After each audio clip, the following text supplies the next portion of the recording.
Thank you. Thank you very much, all of you, for coming. I want to thank Gary for that thorough and nerve-wracking introduction. I'm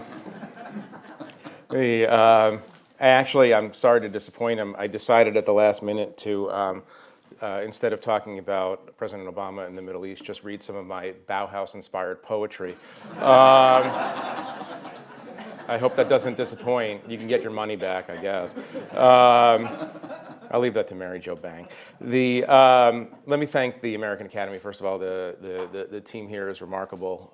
The team you assembled is remarkable. Incredibly thorough, professional, helpful. Gail, of course, who is the animating spirit in many ways. I appreciate everything that you've done.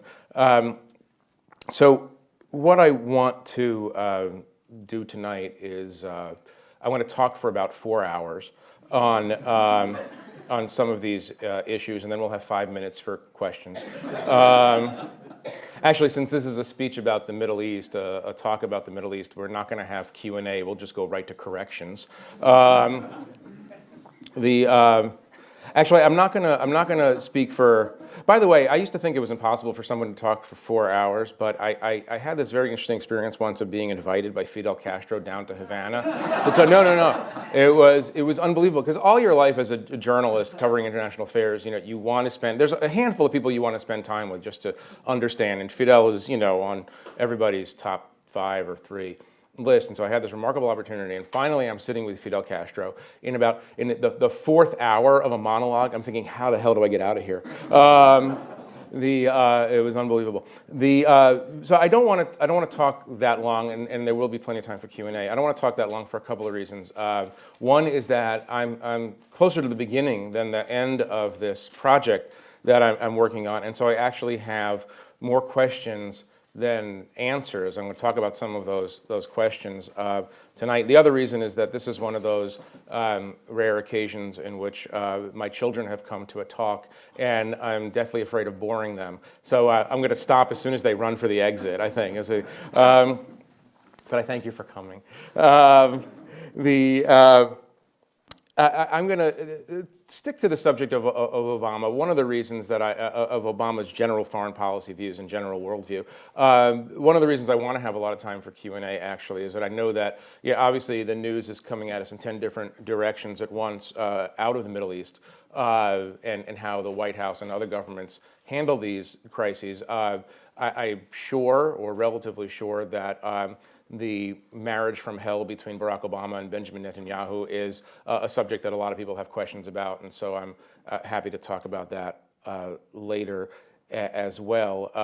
And of course, just to try to set the stage for the complexity of what we're talking about, I would just mention to Shimon, as a matter of fact, today in Switzerland, you had American negotiators discussing Iran's nuclear program with Iranian negotiators. At the same time that was happening, you had Americans bombing Iran's enemies in Syria and Iraq, and helping to bomb Iran's allies in Yemen. And if you're trying to, if you spend your life as I do trying to unpack these complexities and mysteries, this has been sort of, even by the usual frenetic standards of the Middle East, pretty much of a banner day. So I'm here, as Gary said, at the Academy to work on this book, and the impetus for the book is trying to understand how this, in many ways, revolutionary new president is handling some very, very old problems. But the deeper question that sort of motivates my curiosity is something that Gary mentioned briefly, which is this question of why the Middle East ruins presidencies. I mean, it's the only region in the world that can actually sort of bring a presidency to the brink of collapse. If you want to trace your way back to Harry Truman and Eisenhower and look forward, you see that in a couple of instances, the Middle East actually undid a couple of presidencies, Jimmy Carter's, quite obviously, and George W. Bush's. In other cases, the presidency of Bill Clinton for instance. You saw a great deal of effort go into a failed Middle East peace process, which was going on at the same time that al-Qaeda was forming itself and operationalizing itself, something that the Clinton administration completely missed. Obviously, the Reagan administration, which by most accounting today was a successful politically successful administration, nearly came undone by the Iran-Contra affair, by the issue of hostages in Lebanon. So this is an area that is acutely challenging to presidents, and very, very few have figured out their way through it. Let me start with George W. Bush, though, because in order to understand Barack Obama, you have to understand how he came to be, how his thoughts came to be about the Middle East, and how he actually become president, because as we know, obviously, Barack Obama is president of the United States for one simple reason, which is that George W. Bush invaded one too many Muslim countries. And so I want to start by telling you a story about a moment in my own life that has to do with Paul Wolfowitz. Paul Wolfowitz, as you recall, was the Deputy Defense Secretary and was considered to be the if not the most important player in the Bush administration, then one of its reigning intellectuals. I was expecting that, by the way. Yeah, I was going to pause while somebody did that. I knew that. But no, let me talk seriously about Iraq, because Iraq is something that, I mean, a lot of people, most politicians and most foreign policy analysts, or a majority of them, and a lot of columnists like me, supported the Iraq War, the idea of the Iraq War, at least when it was proposed. And I want to talk about that because it's relevant to the understanding, to my understanding of Obama and why he didn't support that. I'll get to Wolfowitz in a second, but let me talk about my own thinking on that. I believe the intelligence. Which, by the way, this is not to blame, but a lot of it was very, very good German intelligence that turned out to be not so good, if you remember the curveball incident and those sorts of things. But it's not, one of the reasons the German intelligence, by the way, was so convincing was that the German government was opposed to the invasion of Iraq. So it was the intelligence that was being produced in Germany ran counter to the political dreams, the political demands of the government at the time. The second reason is that, and this is very, very hard to remember at this point, second reason is that Cheney and Rumsfeld in particular had reputations as non-ideological CEO-type Republican leaders, very competent, and that any project that was in their hands would go well, because that was their history. That was their 20-year history until that point. Remember, they had come in after the Nixon administration to clean up the United States, clean up the government on behalf of Ford, who was a moderate Republican, non-ideological president. The third reason is that, and this is the part that amuses me to this day, is that so many Democrats, including Democrats named Kerry, Biden, Clinton, and actually Clinton, supported what George W. Bush was trying to do in Iraq. They run, obviously people run from it now, but there was some comfort if you're a liberal interventionist as opposed to a neoconservative, and I consider myself a liberal interventionist in that camp, then it was good that there were a lot of liberals on that side. The fourth reason is to me geographically very interesting, given where we are. The fourth reason is that it's been my deepest belief, and it remains to this day, at least theoretically, my deepest belief, is that in the post-Holocaust era, it is incumbent upon the civilized world, however defined, to not tolerate the continued existence of dictatorial regimes that have committed verifiable acts of genocide. And that's what you had in Saddam Hussein. I had spent years before the war, years before George W. Bush, in fact, even imagined that he would be president. I still think even while he was president, he couldn't imagine that he was going to be president. I spent years worrying after and writing about the situation of the Kurds, who were victims of a terrible genocide launched by Saddam's government. And it seemed to me that the proper moral stance to take, and again, this is also interesting in the post-war German context of what is Germany's responsibilities in foreign policy, it seemed to me that that the right moral stance to take would be non-tolerance of Saddam Hussein's continued rule, given what he had done, given what he was prepared to do again, and given what he was prepared to do not only to the Kurds, but to the majority Shia. Now, let me tell you two things about, I was in Iraq during the war, during the opening days of the war, opening weeks of the war, and I'll tell you a couple of things that seem to contradict each other. The first, and this is true because I saw it with my own eyes, is that American troops were actually greeted in many cases as liberators, not only by the Kurds, but by the Shia as well. Together, the Kurds and the Shia make up 80% of the Iraqi population. They were the 80% of the Iraqis who were oppressed by the 20% Sunni minority. It was quite something to see and quite moving, in fact. What was so distressing in the weeks that followed the first appearance of American troops, what was so distressing is that it became clear to me that the American government and its military had absolutely no idea what it was doing. And this was a terrible blow to America. It was a terrible blow to Iraq, obviously, which had at those opening weeks so much hope for change. But it was abundantly clear that America went into this without plans, but with wishes. And it was a terrible way to go about this. Now, I didn't fully realize this until this moment with Wolfowitz, and let me just tell you about this very briefly, because it's marginally amusing and also mainly tragic. So about 6 months after the initial invasion, I had the opportunity to interview Wolfowitz on stage in New York at the New School downtown, which for those of you who know this, you know this place, you would ask yourselves, why would Paul Wolfowitz agree to appear at the New School in downtown Manhattan, where the right-wing part of the student body was held down by Maoists? It didn't make, I think they controlled the cafeteria or something. So Wolfowitz and I are there, and again, you know, I always found it more interesting to talk to him than anybody else in that administration because he used polysyllabic words. No, and this is not a commentary on Cheney's smarts. It's just that trying to interview him is like, you know, talking to the floor and expecting it to answer you.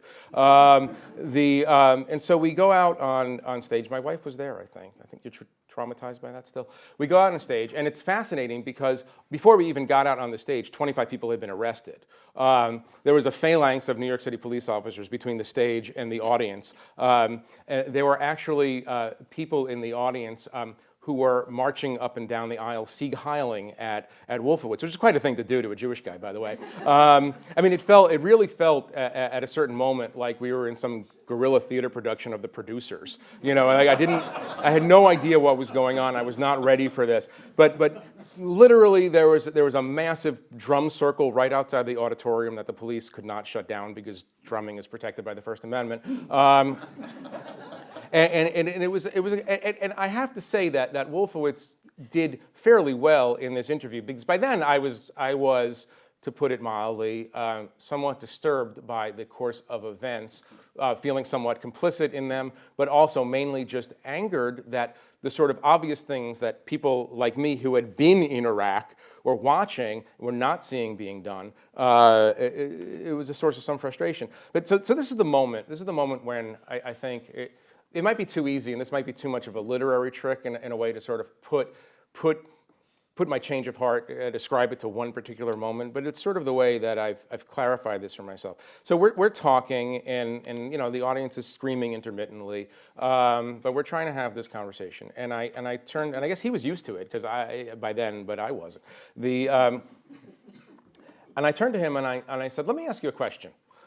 What if your theory is wrong? What if you remove the repressive genocidal dictator from a Middle Eastern country, and the people don't decide to organize themselves like a Vermont town meeting and have representative democracy? What happens if they decide that what they really want is non-democratic Islamist rule?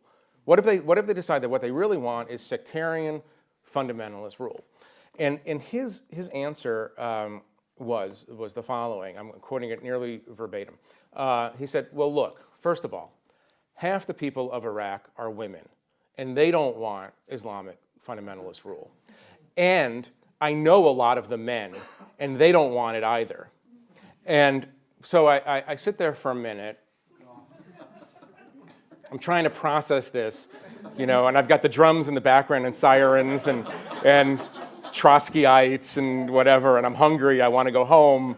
Whatever. I'm trying to process all of this, and I think to myself, I'll tell you what I actually thought. Gary's too polite to use the word, but I'm not. I thought to myself, oh shit. Because if this is the leading intellectual of the, and I'm not saying this to pick on Paul Wolfowitz. I'm just saying this because there was this moment when I said this is the leading intellectual of this operation. This is the guy who's supposed to be doing more of the thinking and not the doing necessarily. And the thought that he's had is that it's going to be okay because I know a lot of ladies. Basically. And then I'm thinking to myself, well, this is not a good situation. And of course, the subsequent years bore out the idea that this was not a good situation, and that one of the questions that we're left with, I'm not going to really be dealing with it in the book. One of the questions we're left with, although I probably should, is not only the relative morality or immorality of the intervention in Iraq, but whether or not Iraq would have been different had the Bush administration actually planned the invasion ahead of time. To put it as bluntly as I possibly can. It's an interesting question. I don't think it's been fully answered. In other words, whether we're talking about malevolence or a level of negligence in actual planning. What I will say about that moment was it was in that answer, in that one sentence Wolfowitz answer is the reason that I am still dispositionally a liberal interventionist, but I find myself remarkably hesitant to advocate for any further interventions in the Middle East.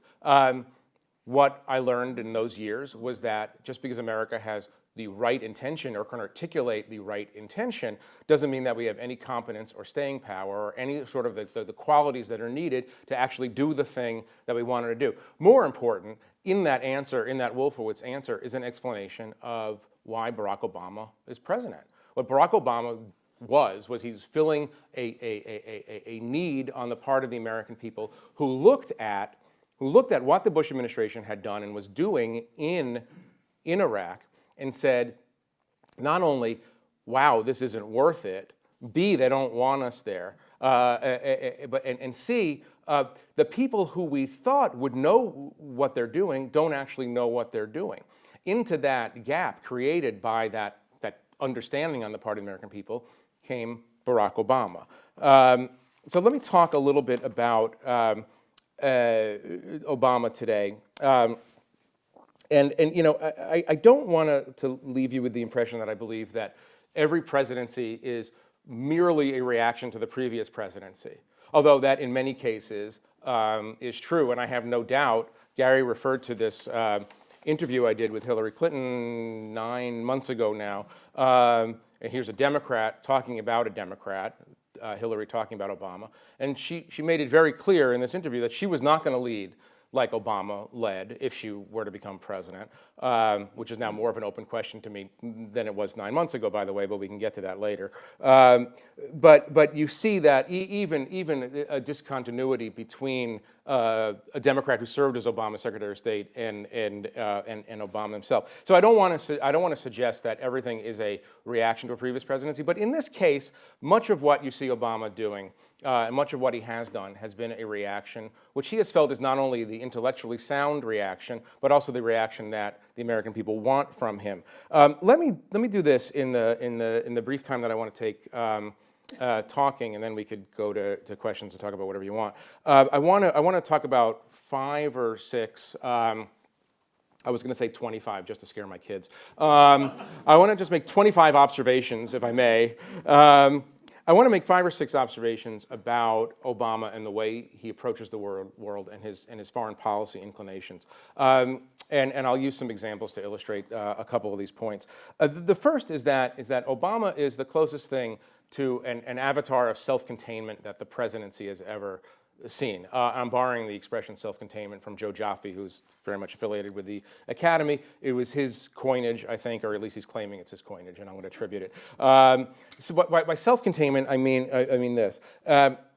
Unlike most previous presidents, President Obama believes that one of his jobs is, and I want to phrase this very carefully because I don't want it to seem as an insult, but one of his jobs is to protect the world from America's worst or best impulses.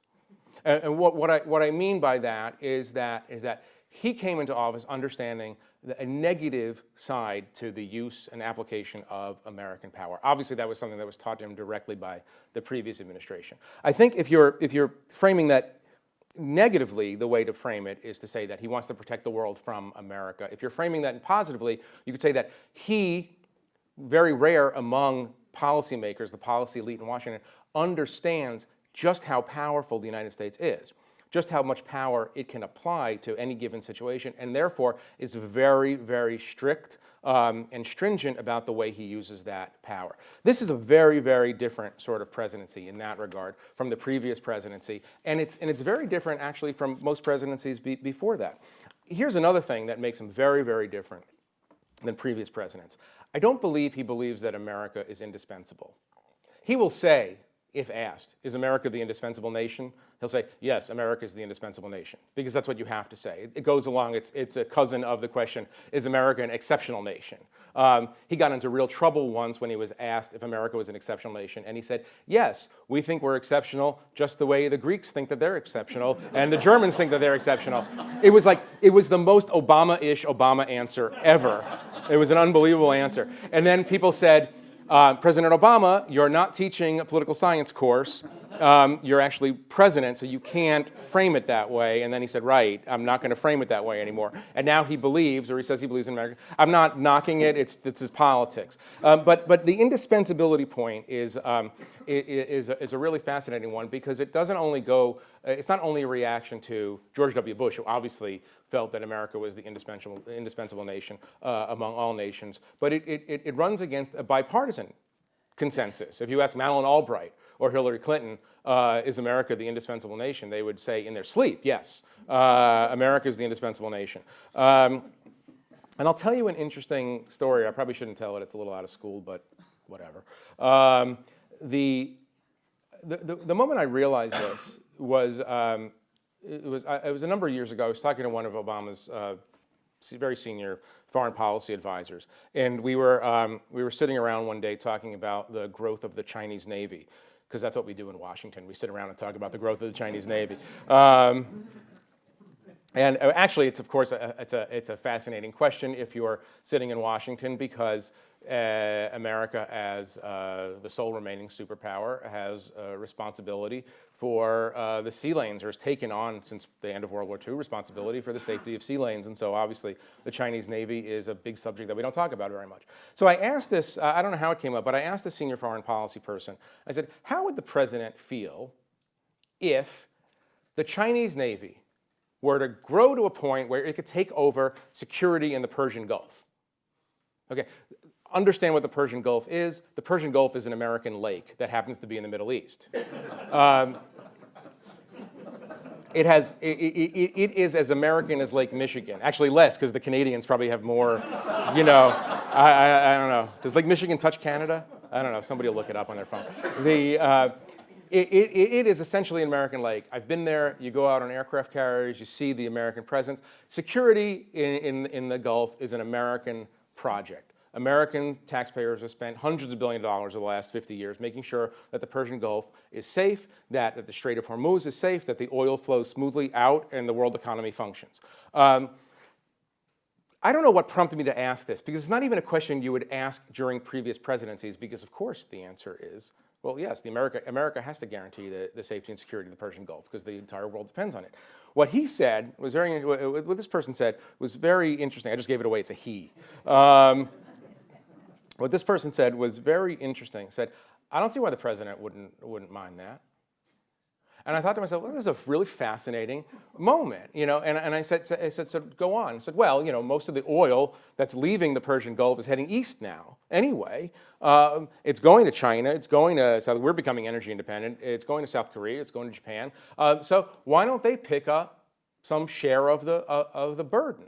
And I thought to myself, that is totally fascinating that a senior foreign policy mind meld kind of advisor to the president doesn't see a problem that a rising power, non-democratic in Asia that is scaring the hell out of America's traditional allies across Asia, doesn't see any problem with turning over security of the most sensitive strait in the world to a rising Chinese Navy. And I think this person reflecting what I think is a view of President Obama is, you know what, we can't do everything. We shouldn't police everything. The Chinese want their oil. They should protect their oil. And that was the thought. It's fascinating because this is where, to me, he strikes me as a bit revolutionary. It's always been the case, at least since the end of the war, end of World War II, that America takes responsibility for the security of three crucial regions to American national security: Europe, East Asia, and the Middle East. And what you have in this situation is a president who has been gradually withdrawing or lowering the American presence in all of these places. One open parenthetical, we talk a lot about the pivot to Asia. A lot of people have heard that expression. European allies of America are worrying that the U.S. is pivoting to Asia. Middle Eastern allies are worrying that we're pivoting to Asia. The only people who don't believe that we're pivoting to Asia are Asians, because they really haven't seen it. But they're worried that we're leaving. And what people are worried about, and I've talked to leaders in 5 or 6 governments of allied countries, what they're worried about when America talks about pivot is that America shouldn't be using the term pivot at all, because regional powers pivot. Superpowers don't pivot. Superpowers are everywhere at once. So merely by saying that we're going to lessen our interest in one area and increase it in another is an admission of a kind of stepping back. Let me, here, I'll give you a couple more and then I'll stop. President Obama is very interesting to me because he has a religious belief in the power of logic. And this has profound consequences in the way he deals with allies and adversaries alike. I want to read something to you because this just, I thought of all the, and I've spent obviously, well, years now reading all of his speeches, reading his 2 books, reading everything he has to say on these subjects. This is one of the most revealing statements he's ever made. And it was a statement that President Obama made 2 weeks ago, or 2.5 weeks ago, upon the death of Leonard Nimoy, who played Spock, obviously, on Star Trek. Let me read this to you because it just really blew me away. This was his statement. Long before being nerdy was cool, there was Leonard Nimoy. Leonard was a lifelong lover of the arts and humanities, a supporter of the sciences, generous with his talent and his time. And of course, Leonard was Spock. Cool, logical, big-eared, and level-headed. The center of Star Trek's optimistic, inclusive vision of humanity's future. I loved Spock. This is the President of the United States. In 2007, I had the chance to meet Leonard in person. It was only logical to greet him with the Vulcan salute, the universal sign for live long and prosper. And after 83 years on this planet, and on his visits to many others, it's clear Leonard Nimoy did just that. Michelle and I joined his family, friends, and countless fans who miss him so dearly today. Now, among the many things that this statement struck me for many reasons. But this is the most emotional statement that he's ever made, you know, and obviously, the irony of an emotional statement about Mr. Spock is quite rich. But what this said to me is something that I've suspected about him, and this is neither a compliment nor an insult. It's just that he is not equipped for irrationality. Obama is not equipped for rationality, and you know, look at his relationship and the way he talks about Putin. This is, to me, a classic example. He uses language with Putin that he uses with other people he finds disagreeable and disputatious. What he says about Putin is, he says, you know, Putin has to understand that we're living in the 21st century now. You know, and the 21st century, you know, people are, and you've heard this permutation a million times, people are reasonable, people are logical, people understand their enlightened self-interest, they do what's best for their people. and it's a very convincing presentation, except to someone like Vladimir Putin, who lives in the 19th century. And doesn't want to come to the 21st century. And Barack Obama simply cannot understand in a deep way, because he is so Spock-like. He cannot understand someone who doesn't understand logic and reason and his understanding of what is in their own best interest. You know, it struck me that in this he's somewhat of a typical American policymaker in that he is in many ways mirror imaging. And this is one of the great failures of American intelligence and American policymakers. We tend to, because we have a good thing in our minds, we have a good thing in America, and we try, and we want other people to have this good thing, we imagine that everybody else wants what we have. And so he looks at Putin, or looks at Khamenei, or looks at other players and thinks, well, if this guy were just being logical, he would want what I have and want what we have, and therefore he will do it. And he does not seem to understand, as our own intelligence people sometimes don't understand, alternative motivations for actions. Another characteristic is that he doesn't like heroism. He's anti-heroic in a kind of way. He is... I mean, one of the reasons, I'll get to this maybe in the questions, but one of the reasons that he doesn't like Netanyahu and Netanyahu doesn't like him, it's very explicable. Netanyahu's role model, he says, is Winston Churchill. He wants to be like Churchill. He's playing the role of Churchill in the world today. The first thing that Barack Obama did when he moved into the Oval Office was have the statue of Winston Churchill removed. And this is a direct reaction, I think, to the grandiosity of the Bush vision. You know, dividing the world into black and white. There's evil and there's good, and you're on our side or you're on the side of evil. Obama saw that as dangerous and doesn't go in for heroics. By the way, again, an open parenthetical, many of you saw the news today that Bo Bergdahl, the American soldier who had wandered off his base in Afghanistan, is now being tried for desertion. If you look at the way the Obama administration handled this case when they rescued Bergdahl all those many months ago, and treated him as a returning war hero, the military almost revolted against this because the military understood him to be a deserter. But the Obama administration, or people inside the Obama administration, didn't quite understand that the military was not seeing him as a hero, but seeing him as a traitor. And I think this has to do a little bit with an alien language for this White House about sort of heroism and about what martial prowess means in our society.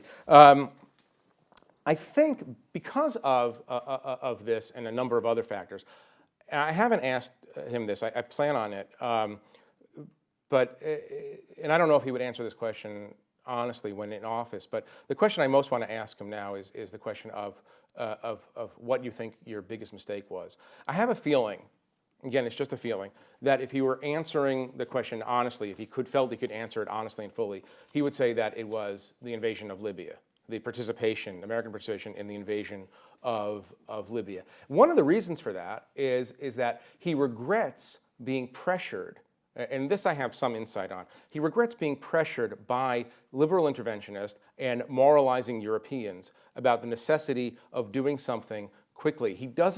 Most American presidents, when getting this kind of moralizing pressure, would like to be the guy on the white horse running to save the innocent victim. That's a very American kind of pattern. America has the power to do that, and so they exercise the power. I think Obama resented those demands, and obviously events have proven him at least partially correct, that the removal of Gaddafi, which was probably going to happen anyway, only accelerated the dissolution of Libya, which of course brings me to the most controversial aspect of his Middle East policy, which is the Syria red line discussion, which I think his decision not to go into Syria was a direct kind of response to his experience in Libya and understanding that he was not going to succumb to that kind of pressure. The only time, and I've interviewed him on the record interviews, I guess 3 during the presidency since 2010, I guess, and then before when he was in the Senate a few times.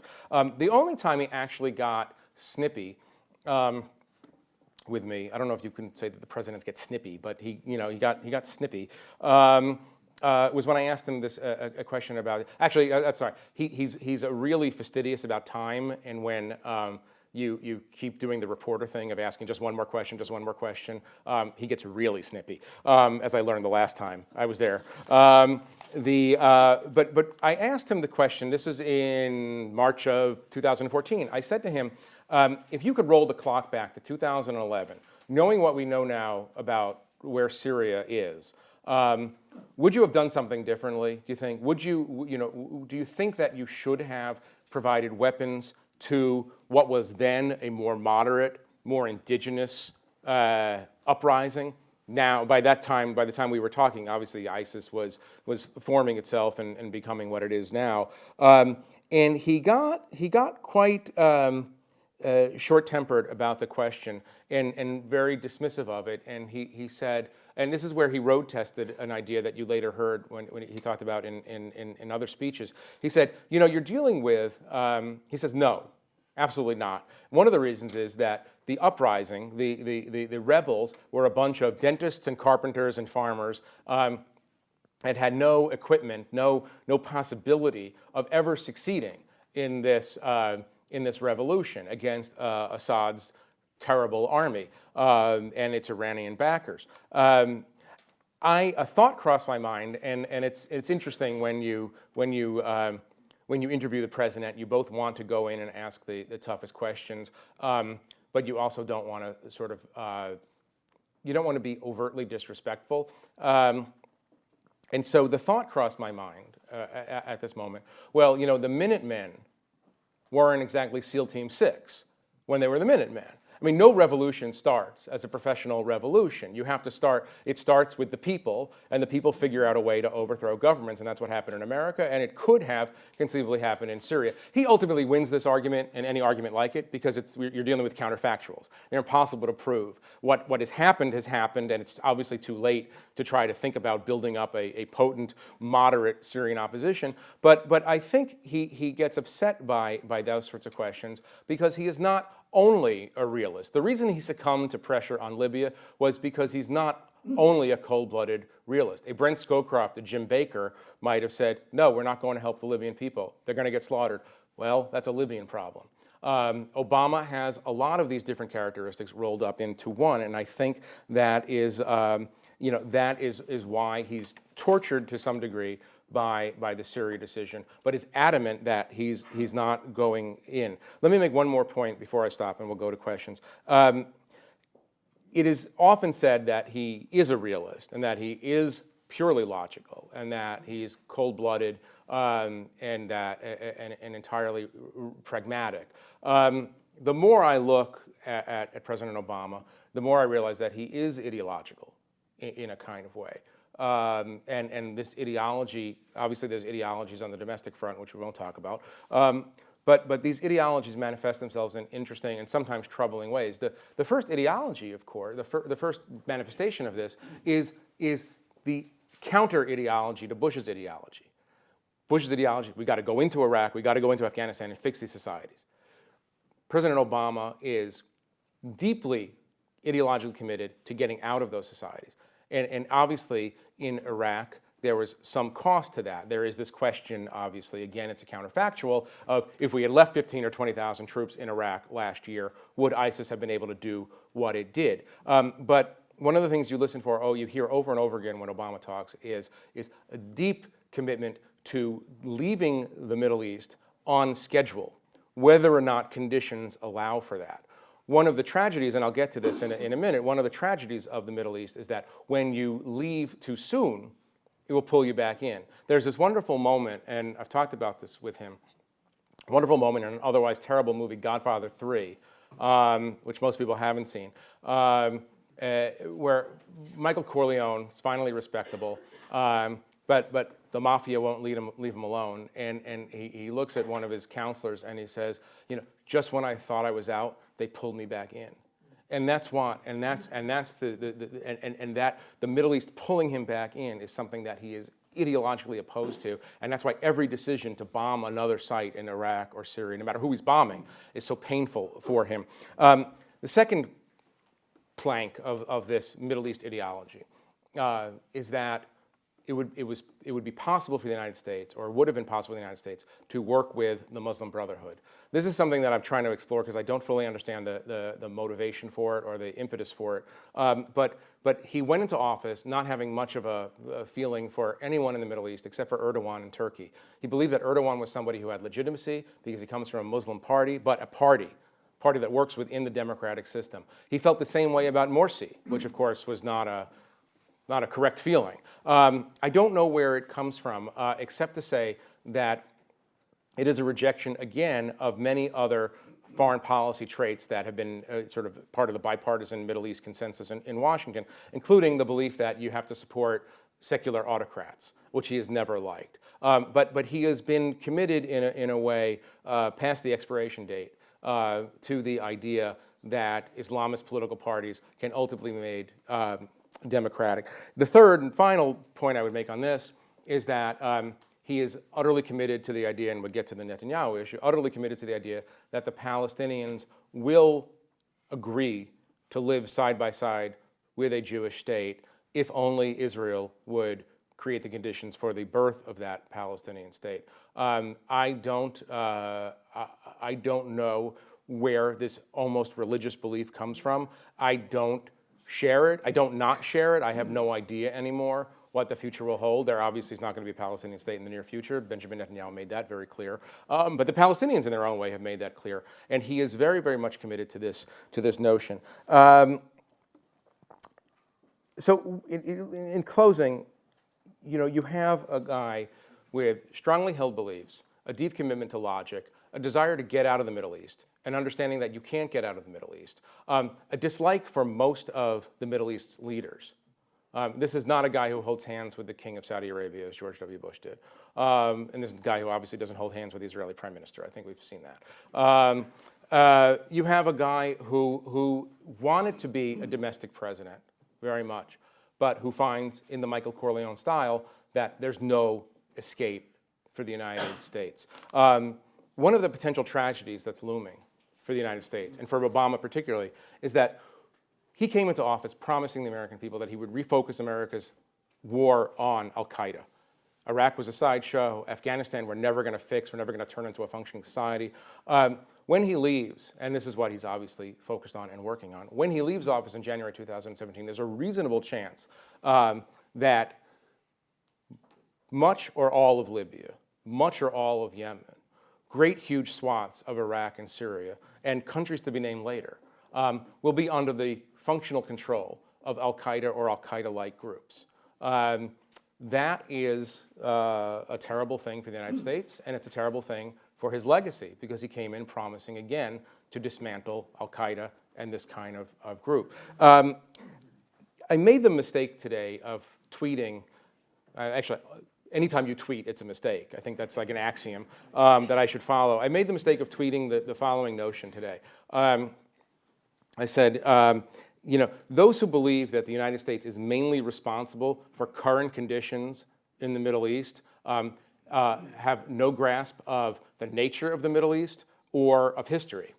And of course, what I got back from the right was it's all Obama's fault and everything was great until Obama came, which is, I don't know where they got that idea. It's not fact-based. But I got a tremendous torrent of people blaming Obama for everything that's happened. But here's what I think is Obama's crucial insight about the Middle East, and one of the reasons he's so wary to be involved, is that, and this is something where he is genuinely un-American. Genuinely un-American in the following sense. He does not believe that every problem comes with a solution. Solutionism is the American civic religion. It's why we invent stuff. It's why we invade places. It's why we do all the things that we do. Everything, you look at Iraq, it's a bad government, let's get a new one. I can't get a taxi, I'll invent Uber. And everything in between. You solve problems, and presidents are expected to solve problems. And what he can't say, because he's an American president, but I think believes, is that the Middle East is going to be the way it is for 100 years. And when we make decisions about what to do in the Middle East, we not only have to think about how can we make it better, but we have to think of, if we do X, will that make it work? And that is a very unusual and new posture for an American president. It's provided no satisfaction for the Middle East, it provides no satisfaction for the presidency, and it provides not much satisfaction for people who try to make policy, because fatalism is not in the American DNA, but fatalism is very much in the DNA of the Middle East. And I will end there, and happy to take your questions. Thank you. All right, I'm just gonna.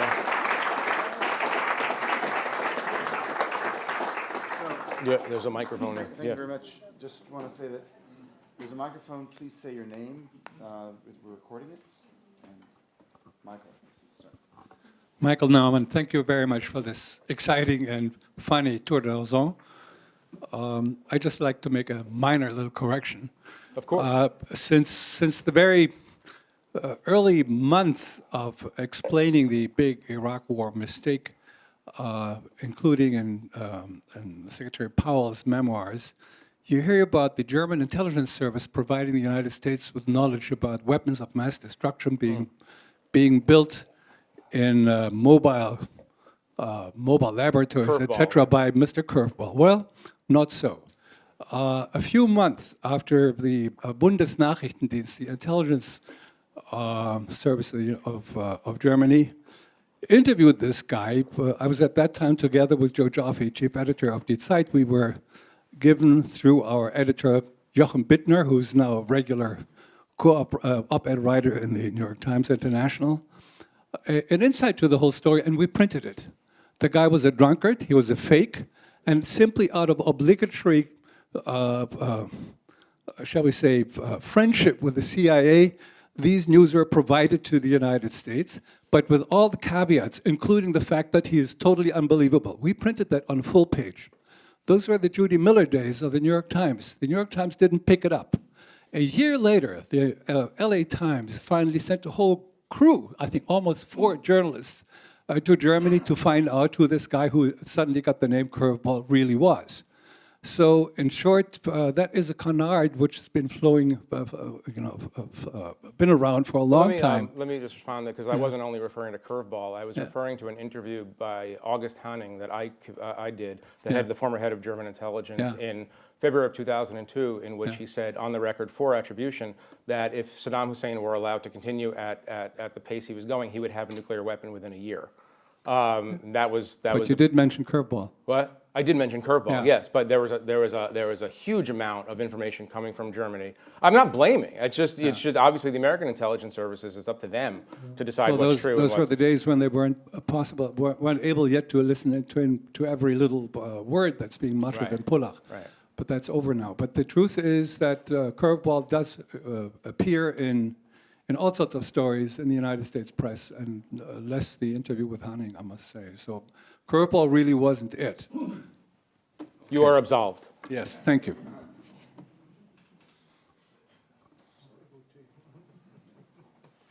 No questions. There are no questions? Oh, yeah, now there are all questions. That would be a first.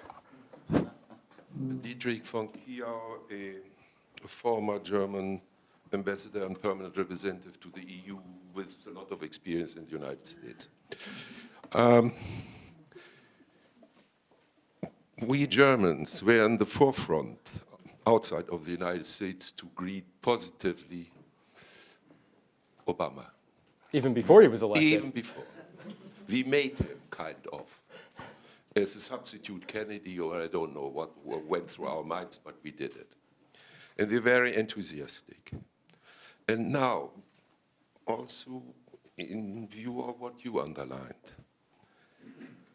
this man is bringing lots of problems over us. Not only in the Middle East, also with Putin in Europe. Because Putin, living in the 19th century, as you rightly pointed out, experienced the demise of the Soviet Union.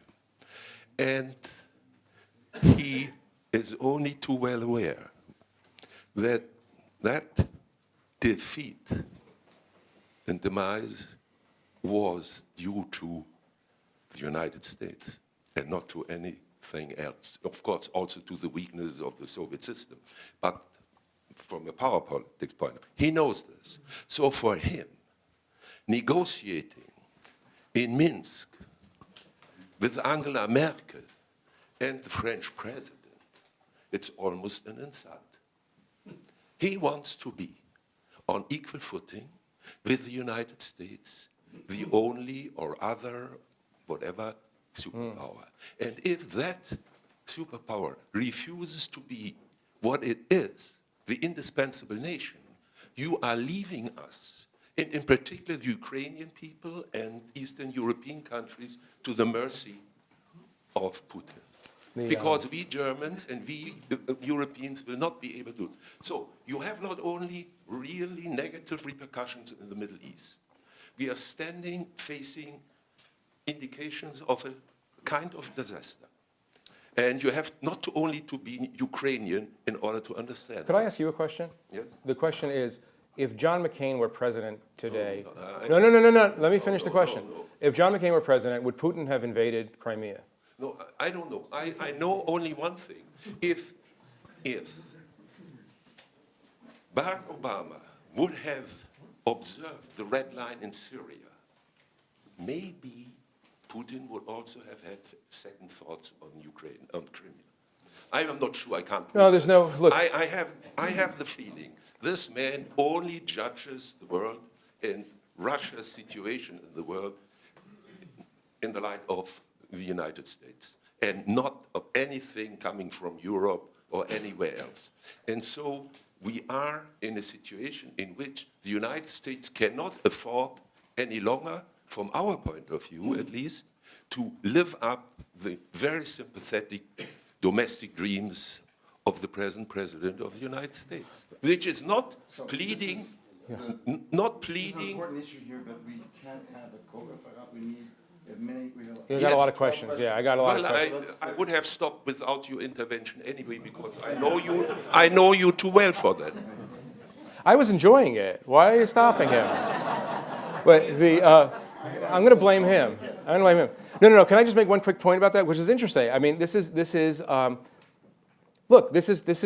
basic theory, and the anti-Obama theory, or it's just a theory of international politics at the moment, is that there are three crucial regions for the United States: East Asia, the Middle East, and Europe.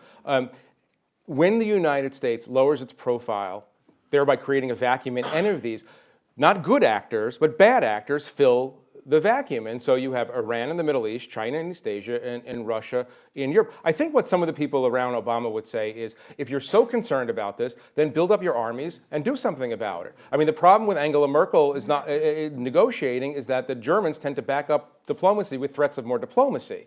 And the reason that you back up a threat with more diplomacy is because you got nothing behind you. So, I mean... I'm not avoiding the subject. I'm not avoiding the subject at all. And what Obama is, look, there's not a huge, no, this is interesting because there's not a lot of domestic pressure on Obama to confront Putin or Assad, or really even Khamenei, who is hated by every American over 50 for the obvious reason of the hostage crisis. There's not a lot of domestic pressure. And so this is an interesting, look, this goes to the most interesting question. Sorry, you could cut me off whenever you need to. No, this goes to the most interesting question of all, which is whether Obama's approach to the world is aberrational.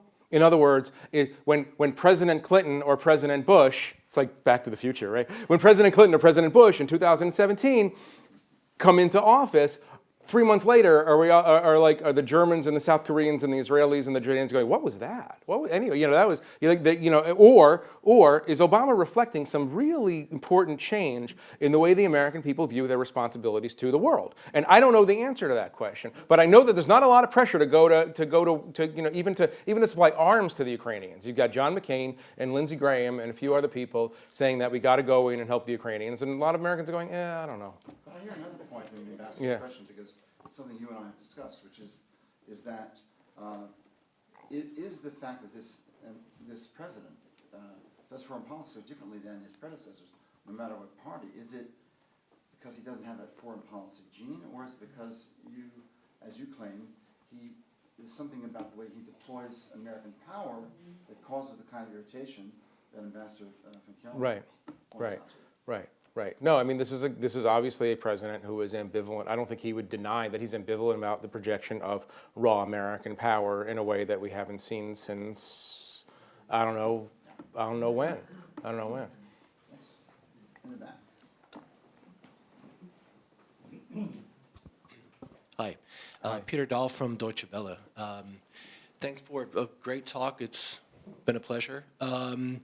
Robert Kaplan in the February issue of The Atlantic, I think made the case that reaching out to Iran may actually be more productive with respect to creating a certain sense of stability and peace in the Middle East than keeping up, focusing solely on Israel.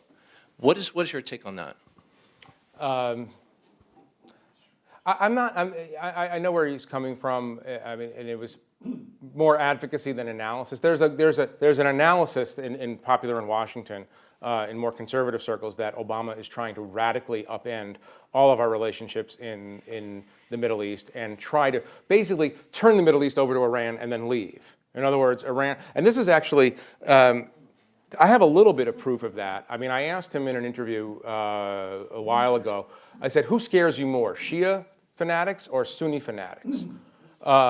And he answered the question not by agreeing with one or the other, but he answered the question the following. He said, Iran's leadership is responsive to pressure and it's responsive to incentive. And this is what I've learned over the past several years. He didn't say a word about the Sunnis, but he responded by saying that I think he does. And again, just because I didn't want to give you a laundry list of things that Obama believes and doesn't believe, but I think that there's something there where he believes that Iran is ultimately less of a threat to the United States. And can be, you could provide them incentives that bring them back into the sort of the community of nations in a way that you can't really deal with Sunni extremists. This is why he doesn't like Saudi Arabia very much, because he sort of, I think, blames Saudi Arabia for creating conditions in which Al-Qaeda came up in the first place. I don't really buy it. I don't see any proof that Iran wants to play that role. I think it still wants to be the leader of the opposition in a kind of way. And on one hand, I appreciate the Obama administration's narrow focus on the nuclear file because it's something that you can actually try to do. On the other hand, it willfully ignores all of the other bad things that Iran is doing. Iran is on the march. I mean, it just took Yemen, right? And now the Saudis are we're going to have regional war in Yemen. We are having regional war in Yemen because Saudi Arabia looked at Yemen as its own red line. But it's a very confusing moment. No one in the Middle East, except maybe some dissident or reformist Iranians, believe this theory, of Kaplan and maybe of Obama. I mean, obviously, Saudi foreign policy and Israeli foreign policy are much more aligned with each other than Saudi and American policy or American and Israeli policy. I don't see any proof for this kind of hope, but maybe he has access to intelligence that we don't.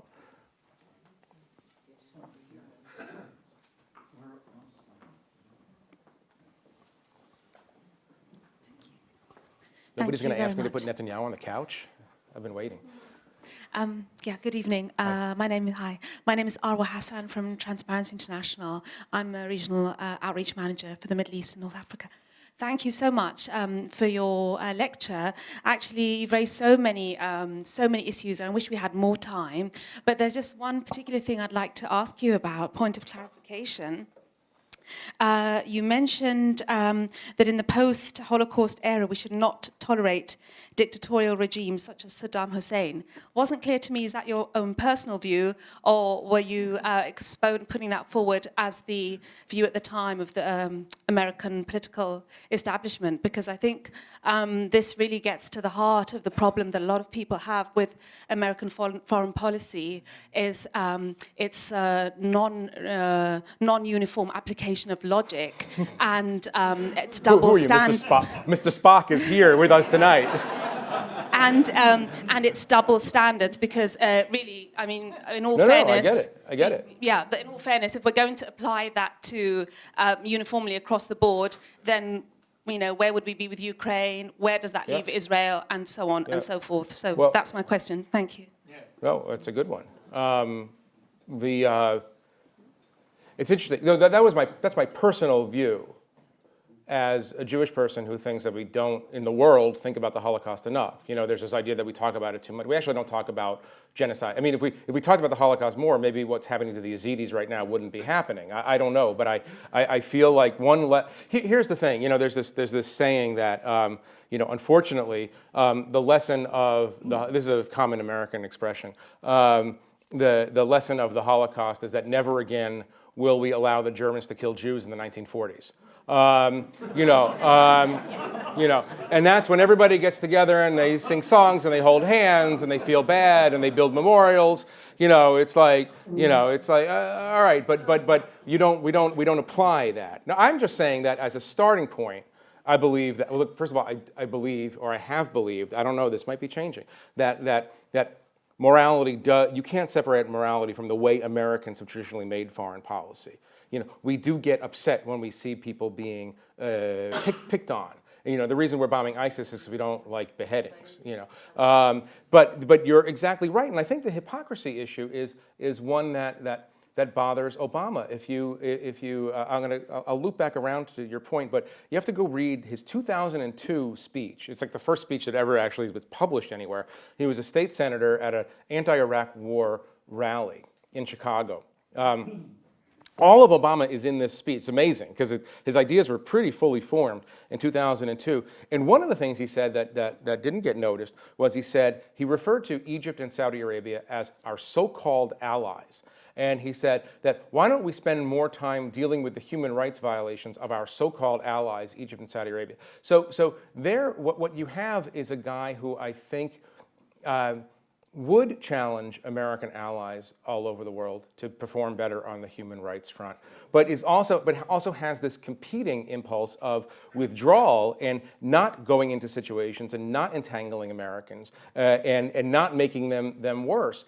So yeah, we live with the hypocrisy and the contradictions that go with being a superpower who everyone calls to fix things. I mean, there's been a change actually in Obama's view of American power, and I should have mentioned this in the course of my talk. There's been a recent change in Obama's view on the use of American power, and that was because of the Ebola crisis. It's actually fascinating. What happened in Ebola is you know, for weeks and weeks and weeks, it was getting worse. The World Health Organization, the UN, they were messing everything up. You know, France said it would do this, Britain said it would do that, this one said maybe they help. And finally, it was getting so bad that Obama, I mean, this happened.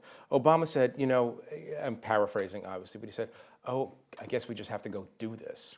Like, you know, almost reluctantly, it said like, oh, you know what, no one else is gonna do this. And, you know, and again, for a guy who wants America to move back from being the axiomatic policeman, or, you know, sort of the first responder, the ambulance driver for every crisis, it was a big moment when he sort of said to himself, you know what, the world is pathetic, and only America has the capacities, the capabilities, and the will to actually go to West Africa and get this done. It was a very, very interesting moment, but I don't know how to answer your question except to say that I wish, and this is my own dilemma, I wish that prevention of genocide were at the core of American foreign policy making.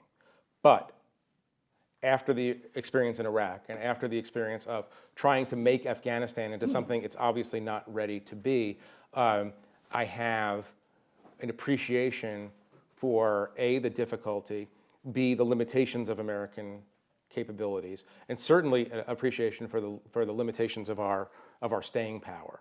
And so if you want to, and again, I'm writing this book in my head as I stand here. One of the very interesting questions to ask is, you know, we talk about all the things that Obama hasn't done, Ukraine, Syria, elsewhere, but we never contemplate out what the world would look like if he had done the things that some people want him to do. This is the dilemma. I have no answer for the dilemma.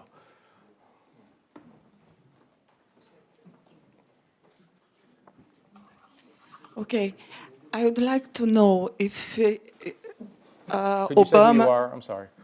Arlette van Crees. Okay, before the first war, the United Kingdom were in there, and with the promise for the Arabic world to be free from the Turkey if they would help to fight against them. Okay, and to build a new state, Israel. Okay, since then we had first war, second war, and a lot of wars there. And we don't have really a solution for the problem. We have a new state, Iraq, Saudi, and so on. I mean, if Obama tried to do what was promised before, to give them the responsibility to solve their problems as it was promised 100 years ago. Wait, who promised who? All The of the Arab states? Kingdoms, no. United Kingdoms through, yes, and France. Yes. Oh. Yes, with with a woman, Mrs. Bell. Yes, it's true. It's history. So the seminar on the Sykes-Picot is going to be in the library after the. Yes. I'm not sure I understand where why didn't. Oh, is the question? Yes, why if did, he tried to do as another way to solve the problem there, because before there was a lot of small wars between families, and the Turks were there, and they would like to put them away. And France and the United Kingdom, yes, with the help from the different stems. And until now, we didn't give them the chance. them is who? To- Them is who? The Arab. The Arabs. The Arabs. Arabs. I can't imagine that President Obama wants to sort out. I mean, this is sort of the.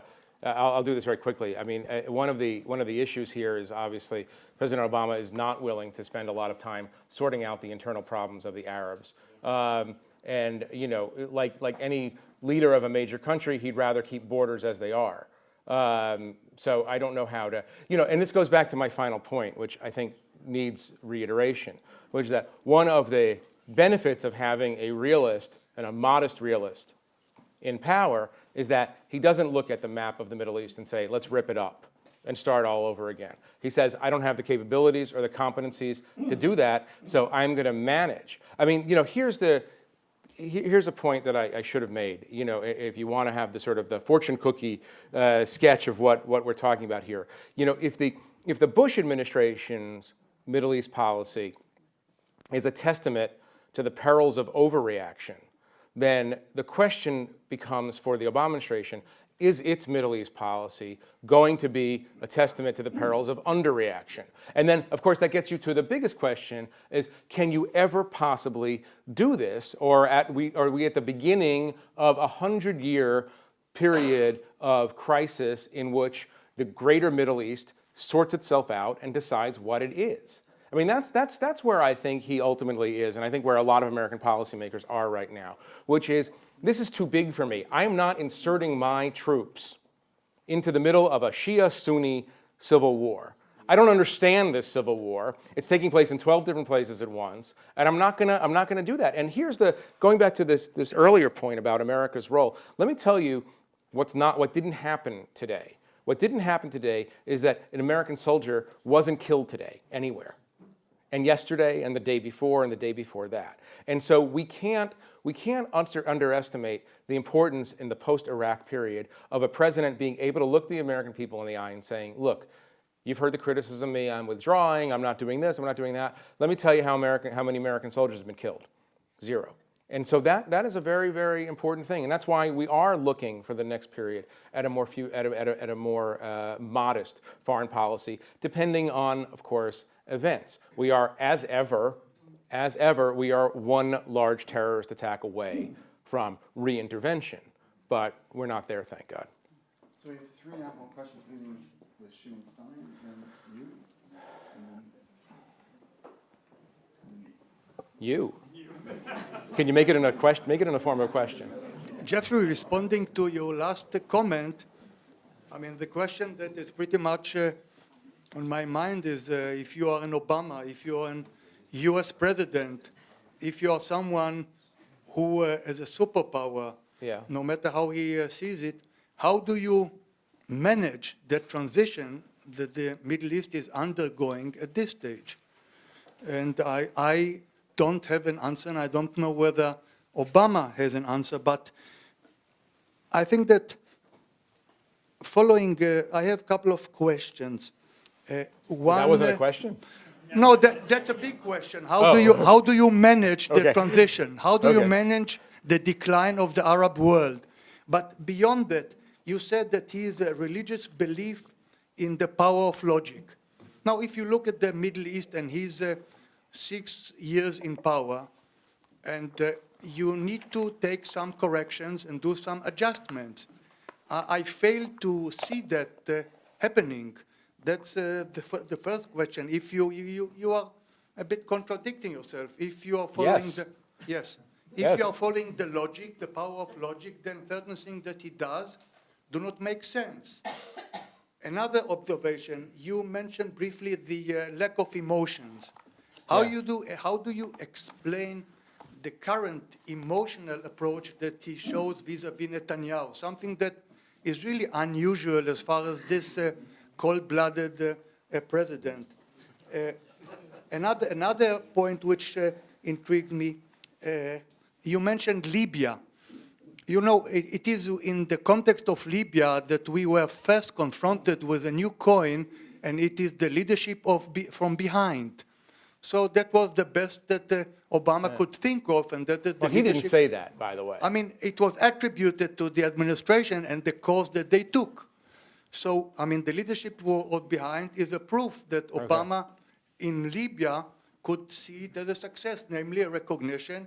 U.S. is no longer in the driving seat, but is leading from behind, and the UK and France took the lead.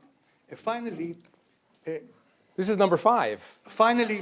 I mean, it's too early. This is longer to than Passover already. it's You only ear- get 4 at Passover. It's too early to pass a judgment, but would you consider him as a transformative president, or what would be your assessment at this stage of his 6 years presidency? Very quickly.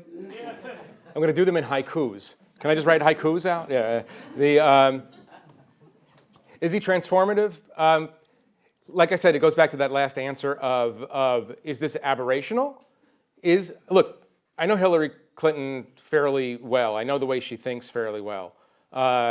If she's president, this is probably aberrational. We're back to a more kind of assertive, hold your allies close, confront your adversaries. Obviously, you know, a Republican, you know where the mainstream of the Republican Party is at on those questions. But I don't know, again, because I go back to this question of America. Look, the British used to be very, very fascinated with the idea of running the world. And now, you know, I don't know what they do all day long. You know, there's a lot of shopping. There's a lot of shopping involved. I don't know. So, I mean, countries change. And, you know, and so this goes to this question of is America declining anyway, and is he managing the decline? Or is he accelerating the decline by acknowledging that there's a decline? I don't know the answer to that one. But again, I don't know if it's aberrational, or I don't know if this is a totally new paradigm, or if he is, as he has said, you know, if he's just writing his paragraph in the history books, and then somebody else gets to write the next one. On the Netanyahu one, I would argue that well, he is emotional because he is and you see this with other leaders as well, although maybe not as acutely as you see it with Netanyahu. He gets more frustrated with America's friends than he does with America's enemies.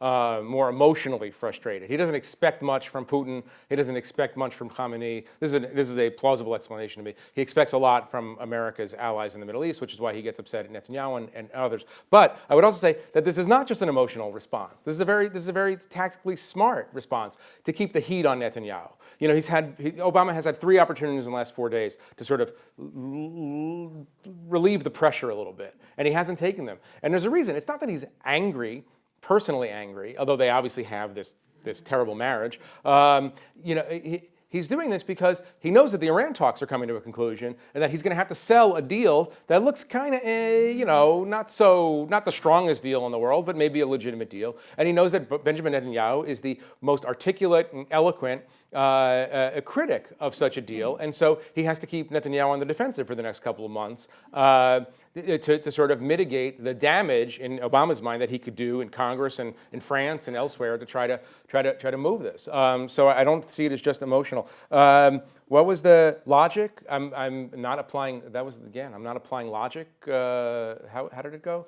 That he is not as logical as you think, as he seems. You know, like I started with this notion that today that the U.S. is negotiating with Iran and Switzerland, bombing Iran's friends in Yemen, bombing Iran's enemies in Iraq. This is complicated, you know, and you can't possibly apply a single standard to the Middle East, and where everyone literally, almost literally, is bombing everyone else right now. You know, I mean. I would say that, and I'll just I won't get to everything, but I will just wrap up this answer by saying that that one of the ways that American allies might feel comfortable in the coming years is if the next president, whoever it is, in March or April, February even of 2017, does a 2-week trip around the world to South Korea, Japan, Philippines, Saudi Arabia, Israel, Jordan, Egypt, Lithuania, Latvia, Poland, Ukraine, Germany, Colombia, and just say, you know what? We've gone through this interesting time of experimentation where we're trying to see if we can turn enemies into friends. The Iran case, obviously, most obvious. But we want you to know, the Clinton administration, the Bush administration, whoever, want you to know that we've got your back, we're your friends, and the old order might come back into sharper focus the next go around. That's one of the ways we'll see whether this is aberrational or not. And we'll be back just in time for midterm elections. Yes. I'm Miriam Widman. I don't have a particular title, but I've lived in the States a long time and also here. Can you One make up a title? comment. Make up a title. Senior physicist, whatever. Go on. I actually liked physics in high school. Yeah, but, no, it's a good title. one comment on the Obama election in 2008. I obviously think that the Middle East did play a role. I don't think it was the most important role. I think Obama ran a really good campaign. He got a lot of people to register to vote, and there were a lot of domestic issues involved. The main question I have, I don't know how much you get out of Washington or out of your travels and actually go talk to regular Americans. I've never met one in my life. Probably not. They're colorful people, aren't they? Yeah.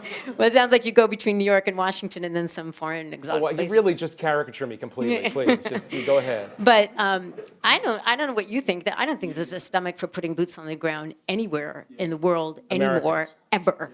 And I don't know who is going to do that. We have so many soldiers who are coming back with PTSD. We have terrible problems. And in reference to this gentleman, I think there's a real sense among people in the U.S. that, you know what, it's time for someone else to pick up the tab. You know, especially like That's in a Europe. very strong feeling. That is You a know, very strong especially in feeling. Europe. You know, look like in Yugoslavia. Why do we have to go? It's in their backyard. Well, that actually worked, by the way. I know, but that's it's like, not- why or couldn't more they? or less work. Why? But the idea is like, why do we have to get involved all the time? Why Because- can't because- someone else do it? Because A, no one else seems to be able to do it. B, the world has had 70 years of relative peace and prosperity because America established an international order after World War. This is just analysis. I'm not arguing with you that much of what happened in the world, most of the good things that happened in the world in the last 70 years happened because America secured the sea lanes, secured airspace, and tried to contain the Soviet Union until it collapsed on itself, and did all these other things. But it is interesting, and it's another question that I have for him, which is, are you trying to signal to your European allies, for instance, you know, hey, pick up the tab.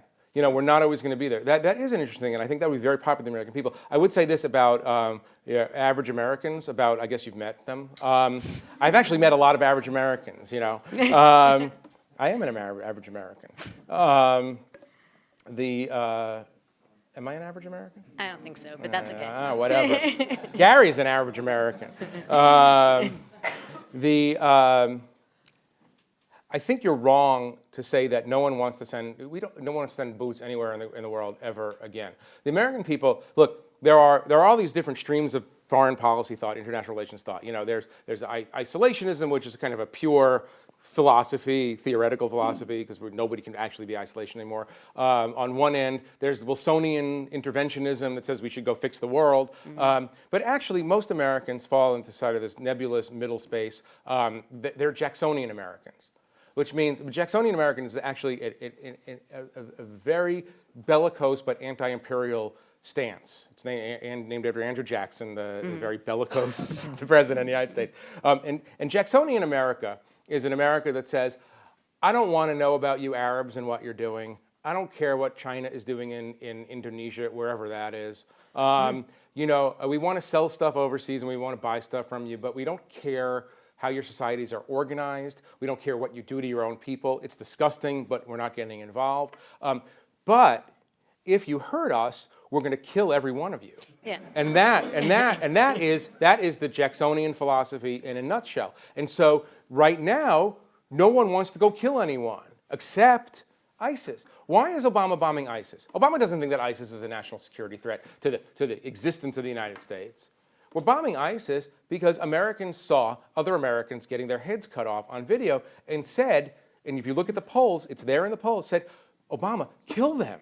Go kill them.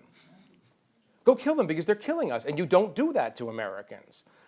Don't turn Syria into you know some enlightened country. Don't organize it. Don't tell the Muslims what to do with their lives. Just kill the people who are hurting us, and then we'll come back home. And then if people get the lesson, then we don't have to do it again. That's where we're at. So, Yeah, like but I we're said, killing them from the sky. We're not. it doesn't. Who cares? Okay. Jacksonian America doesn't care how you kill them. Most Americans think drones are great because no one gets hurt on the American side. You know, sorry. I mean, I know it's No, extremely that's true. I unpopular in agree with you Germany, but you know, that's from the American perspective, from the average American perspective. It's a group of people who say, kill our enemies, but we don't want to mess with you. We don't want to have anything to do negative with you. We don't want to rebuild you. We don't want to invade you. This is where Bush didn't understand. Bush didn't understand that the basic impulse is go invade Afghanistan because that's where they planned 9/11. But tell me again, explain to me again this whole Iraq idea. You know, that was an international relations theory idea. Anyway, that's my Jacksonian answer. Last question, before the discussion question. Leslie Collett. I was a correspondent in Eastern Europe for many years. My question to you is, you mentioned Putin as being a man of the 19th century. Might have added, of course, also of the 18th century with Catherine the Great, and of all the rest of them before that. But He really admires her, right? He really, yeah. But the real issue is that many Europeans thought that his actions in invading eastern Ukraine were very much modeled on the American interventions of the 20th century. Bush, you mentioned, and many predecessors all over the place. And it's very hard for an American to to counter this vision. I mean, a difficult one. Right. I agree, it's difficult. I tend to think, and maybe that's because I'm dispositionally pro-American, that and I think this is where Obama is actually. I don't think. See, Obama doesn't give much satisfaction to the part of the left part of his base that wants to think of George W. Bush as evil. You know what I mean? He sees in what Bush did and what maybe other presidents did in Vietnam and elsewhere as evidence of idealistic intentions gone awry because they were married to the reality of overwhelming American military power. I don't see Putin's seizure of Crimea and whatever he's going to do next week and the week after as motivated by idealism. I see it motivated by an attempt to reconstitute the Russian Empire. And on the Europe question, I don't know where European public opinion is on this question. I'm sure there are a lot of Europeans who see Putin as just kind of doing the things that superpowers do, just like America does. I do know, and going back to your point, sir, I do know that there is in the foreign policy elites in London, in Paris especially, where the French would have America fighting in 20 different countries right now, if they could. Here in Berlin, I've heard this. There is worry that America isn't doing enough to confront especially Putin and especially Iran. Not worry that America is going to go too far, but not go far enough. And this, of course, gets to the central conundrum of American foreign policy, is that we're just this pendulum, and we swing over here, and we're going to remake the Middle East, and then we swing over here, and we can't wait to get out of the Middle East. And then, you know, there's this question now, which is the biggest question of all, the 2016 question, is whoever's going to be president going to be able to find a way to get that pendulum somewhere in the middle, or are we just going to swing wildly in reaction to events? I don't know the answer to that. Gary? Well, I mean, we'll have lots of time during the reception, which will be a long reception to answer questions. I think that there's a lot to discuss that was only touched on here. I mean, this self-image of Obama as this Dr. Spock, of course, is... Mr. Spock. Mr. Spock. Dr. Spock was the pediatrician, yeah. Also, Yeah. Maybe he was also, yeah. It is, you know, also buttressed by all the stories of his sort of ahistoricalness. I mean, when people deployed arguments at Vietnam analogies from America's past foreign policy experience, him making fun of them and saying, "Do you speak this way?" and not really even wanting to listen. And that's Because he's the first post-Vietnam president, first president who was a kid during Vietnam. Is that why? I think it's more because he's a historical president, as is the logical. Oh, all Americans are ahistorical. No, I mean, America is the only country in which the expression "that's history" means that's irrelevant, right? I mean, I'm not sure that's true if you can make the claim that if American foreign policy has been consistent through Democrats and Republicans in some sense. But in any case, we can discuss this for the next couple of weeks and when you come back, it won't be so close to the Israeli elections, and then you'll be discussing Russia, because the whole Russian issue, as you sort of laid out, it's very complex. And of course, the way it's discussed here and the way it's discussed in the United States are very, very different. And so, for this reason, it's important that you come back to finish your book, make it possible. Thank you very much for your questions. thank you, everyone. I appreciate it. Thanks.